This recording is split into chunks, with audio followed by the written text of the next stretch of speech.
Good morning, Salem High. Welcome to another episode of SHS Today. My name is Rocco, and joining me at the news desk today is John. Thank you, Rocco. Today we're diving into several stories, including a recap of the Salem Holiday Parade, a look at the FBLA program, and much more. First up, we'll head over to Michaela Daly to find out more about the grand opening of the new Dick's House of Sport.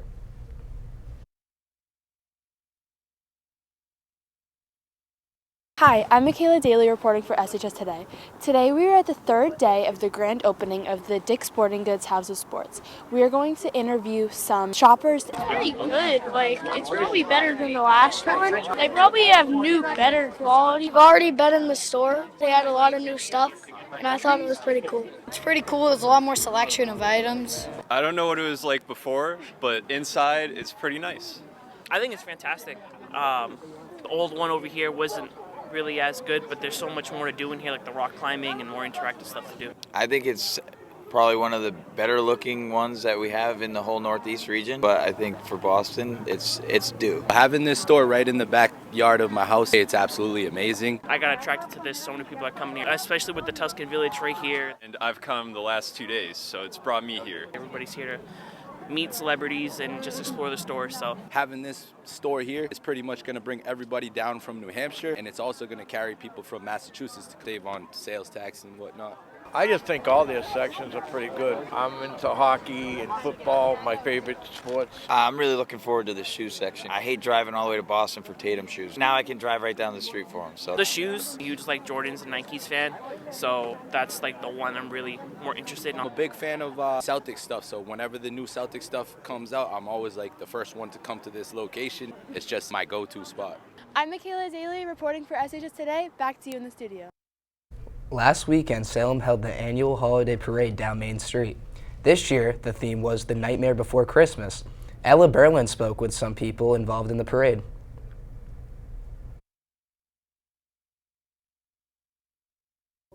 Hi, I'm Lucas reporting for SHS Today, and today we'll be looking at the Salem Parade. I walked with ROTC. I carried the Grand Marshal banner. I marched with the color guard. I'm on the parade committee, so I'm one of the committee members, and I actually put on the parade. I prepared by practicing the work we had to do. For the past 2 days, we were building a float for the boys. We did a lot of marching. This is not my first time in the parade. It is not my first time. No, this is not. Last year, I carried the banner for the central bank. It was. I like all the kids being all excited to see everything. That was really cool. My favorite part was the ending and seeing all the boys and how happy they were. We got to go by the nursing home and perform for the people in it. My favorite part of the parade is honestly probably spending it with my dad. I would love to do it again next year. Yeah. I would like to do it again next year. It was fun. I would. I will be doing it next year. Now we're going to be talking to Mr. Hazel, who hosted the parade. The theme was very interesting this year. It was The Nightmare Before Christmas. Of course, all the kids would say the same, that the Salem Fire Department bringing Santa in is probably the highlight of the parade. It was my first time hosting the parade. I'd love to host it again if I was asked to do so. I prepared by watching the movie The Nightmare Before Christmas, so I knew what I was talking about. This is Lucas reporting for SHS Today. Back to you in the studio. With an unusually short break between Thanksgiving and Christmas, there isn't much time to do preparing this year. Abby spoke with some students and Mr. Campbell to see how people will be showing their holiday spirit during these next couple of weeks.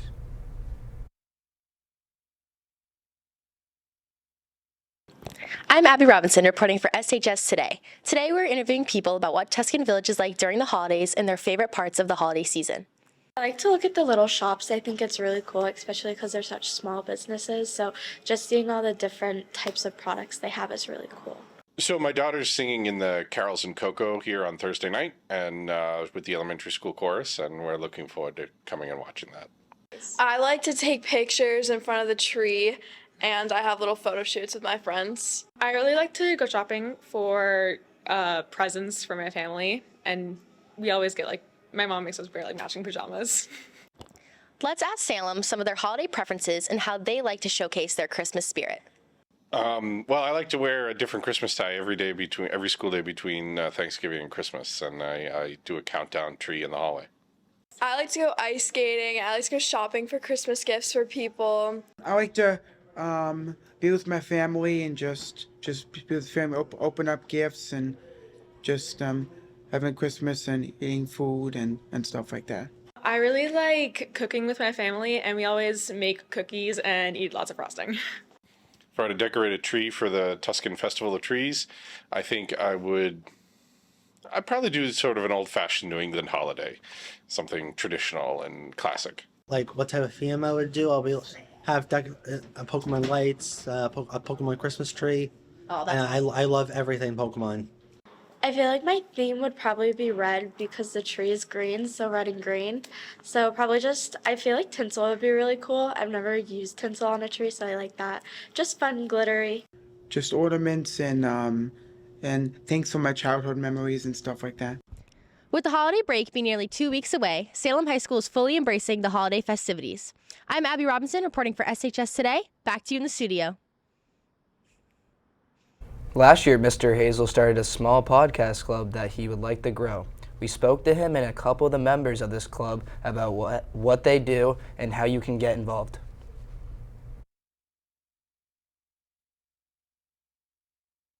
I'm Renji from SHS Today. Today we'll be interviewing the people behind the Scoop of the Internet podcast. So the podcast club is that. It's a club for people that want a podcast. It's something that I started last year at the urging of a couple of students. And on Wednesdays after school, kids will come and they'll learn about what the equipment can do and how to make a podcast, what makes a good podcast. And then eventually they'll record some podcasts that they post on our YouTube channel. I wanted to start a podcast club because I've always just really wanted to do a podcast. It's always been one of my interests. And when I heard my friend Ryan was starting a podcast club, I asked him, I was like, yo, can I join it? And then that's kind of how it all started. I started the podcast club because me and my friend Joey took interest from the Joe Rogan podcast. We wanted to do something like that. We thought it was interesting. What Joey and Ryan came up with was, it's called Scoop of the Internet. Basically find anything that's like trending online or anything that's going viral on TikTok or anything like that, and that's all we talk about basically. So we do this Wednesdays after school, 2:30 to 3:30. There's always room for people because we need people to operate the equipment. We need hosts, co-hosts, and guests. But if they show up in the TV classroom and on a Wednesday after school and they're interested, we can get them going. I'm Renji from SHS Today. Back to you in the studio. The National Honor Society is an organization focused on achievement of student success. Miss Mary and some NHS members tell us more about the organization and what they can do.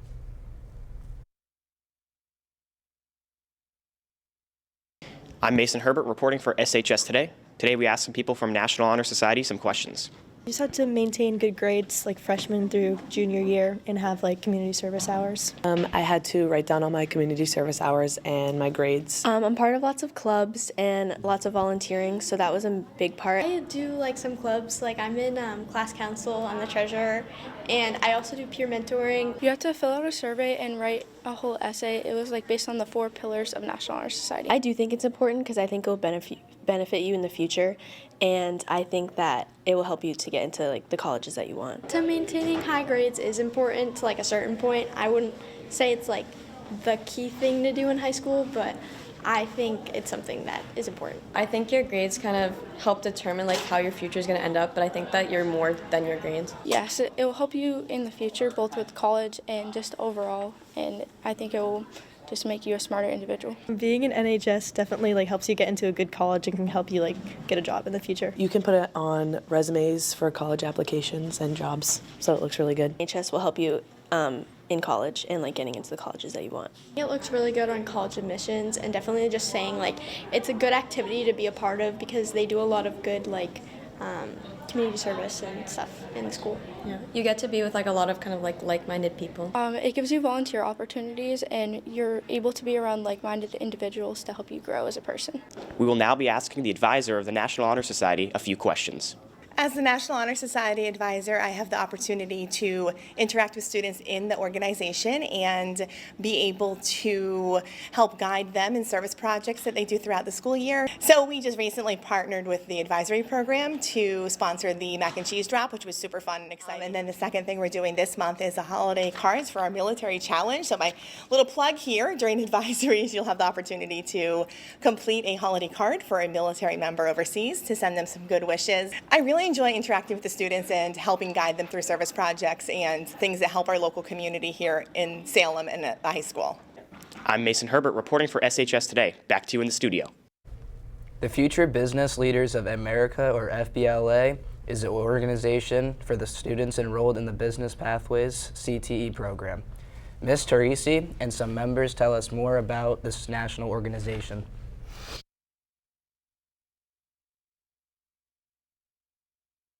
My name is Sam McCarthy reporting for SHS Today, and today we're going to be interviewing people about the FBLA program. FBLA is Future Business Leaders of America, and basically what we do is broadcast ourselves and learn more about the business world. FBLA is a business club. It's where if you're interested in business, you learn a lot about the business values.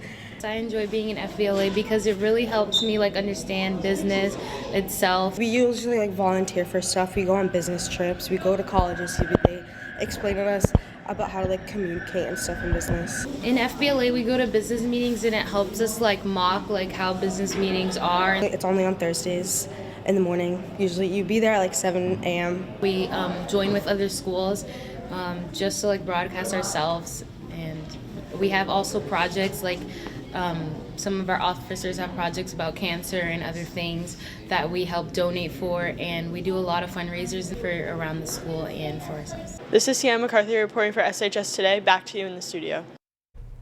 Recently, the girls hockey team began practicing for the winter sports season. We spoke to some of the team members to get their take on the outlook of the upcoming season.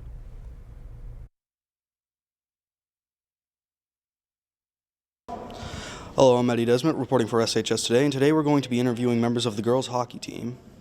My expectations is that we're going to do great this season. We have a lot of great new freshmen trying out, so I think it's going really well. I think we're going to do pretty good because we have a lot of good freshmen this year, so I have high expectations.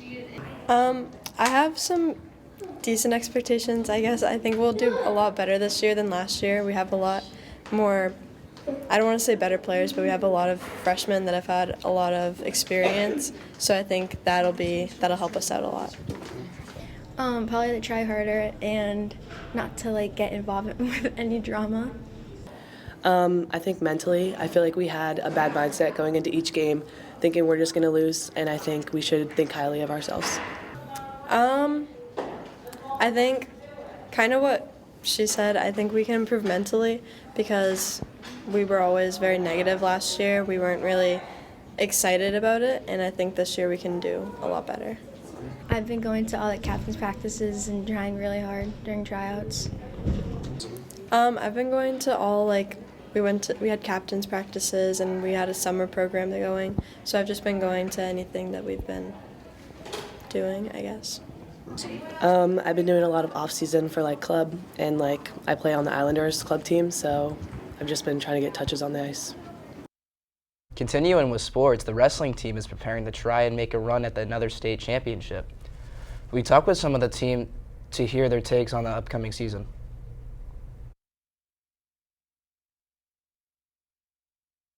Hi, I'm Aiden Sutliff reporting for SHS Today, and today we'll be talking to Salem Wrestling about the upcoming season and some people on the team. No, I don't. I think this year we're going to put together an even better team than the last 2 years. Probably Timberlane and Pinkerton. Probably Timberlane, like always. We're well conditioned. Probably the community and the team. Really just the team, the bonding. Everyone's really close. It's a good group of guys. It was really cool and fun. It was amazing. It was good to finally beat Timberlane and that streak. Felt great. Hopefully a three-peat this year. It was cool. It was cool. Hopefully we see Salem at the top of the rankings this year for wrestling. This is Aiden Sutliff reporting for SHS Today. Back to you in the studio. The holiday season is a busy time of year. It's a tough time to fall behind with everything going on. We wanted to talk to some of the people about how they manage their time effectively on a day-to-day basis.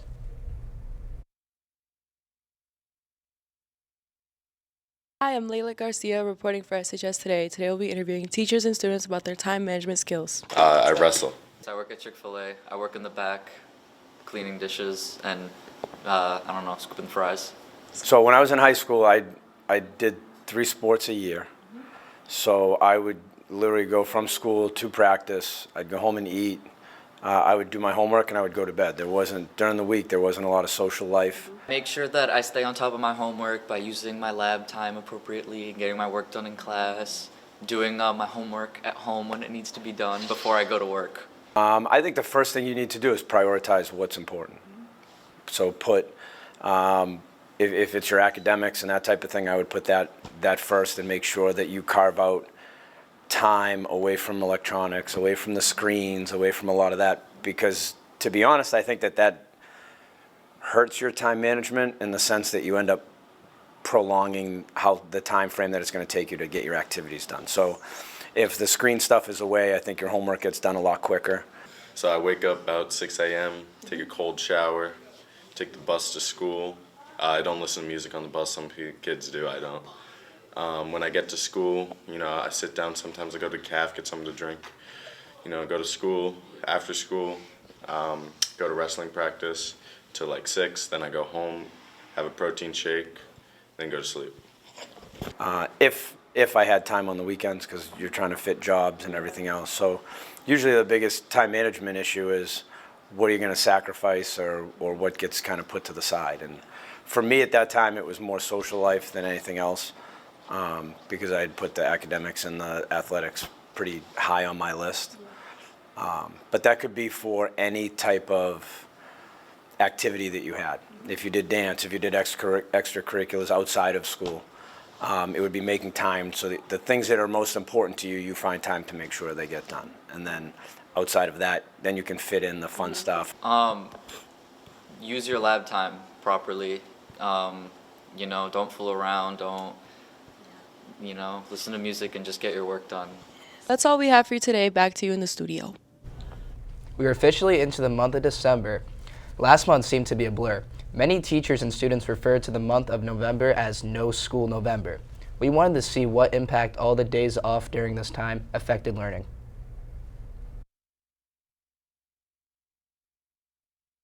Hi, my name is Leanne Ortiz Blanco reporting for SHS Today, and today we interviewed students about the holiday breaks and got their thoughts. Positive, I'd say, because we get like a break off from school and I don't know, it helps us get back on track. Positive, it stays the same. Positively. I think it's positive. Positive, because I look forward for something. Positive. Positive. I think the schedule is fine. I think the schedule's pretty good. I like having time off. No, I like it. Because I like not going to school. I kind of want a longer break because I feel like the 2-day period is not I feel like they don't change as much because I feel like teachers are only going to give us work that we're able to finish before the holidays, but they could get worse, depending on how much work and if you don't end up finishing it. worse. I'm Leanne Ortiz Blanco reporting for SHS Today. Back to you in the studio. Many students here at Salem High enjoy fast food. There's always an argument about which fast food staple is the best. Anthony caught up with some students to hear their take on who puts the fries in the bag the best.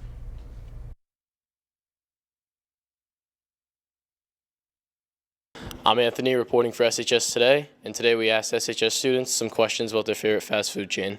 I mean, you got a bunch of options. You got Burger King, you got McDonald's, you got Chipotle. I'm going Mickey D's, baby. Right. True and blue. What is your favorite fast food chain? I'm gonna have to go with Chipotle. Man, I'm gonna have to go Mickey D's on that one, baby. No brainer. No brainer. All right. What is your go-to order there? Go-to order? All right. It's gonna sound a little fat. I'll do a bowl, white rice. I'll probably do the chicken al pastor when they have it. You know, I gotta get the 2 for $4. 6-piece with a McDouble, get some fries on the side, and get a water cup. You gotta get the chicken Big Mac, but you ask for another McChicken. You stack it on top of it. Boom, right there. 3 chicken Big Mac right there. I'll do queso, corn, sour cream, lettuce, and I'll do chips and a water cup because that's the strat. How much would you say you spend monthly there? Probably like $500, being realistic, probably. Oh my God, monthly. Don't do this to me, man, please. A lot. Maybe like 150. I'm going at least a band. Yeah, it's bad. I'm Anthony reporting for SHS Today. Back to you in the studio. Thanks for tuning in to SHS Today. If there are any news stories you want to hear about, make sure you hit up my dog, Christopher Hazel at nhsau57.org. Have a great week, Salem High.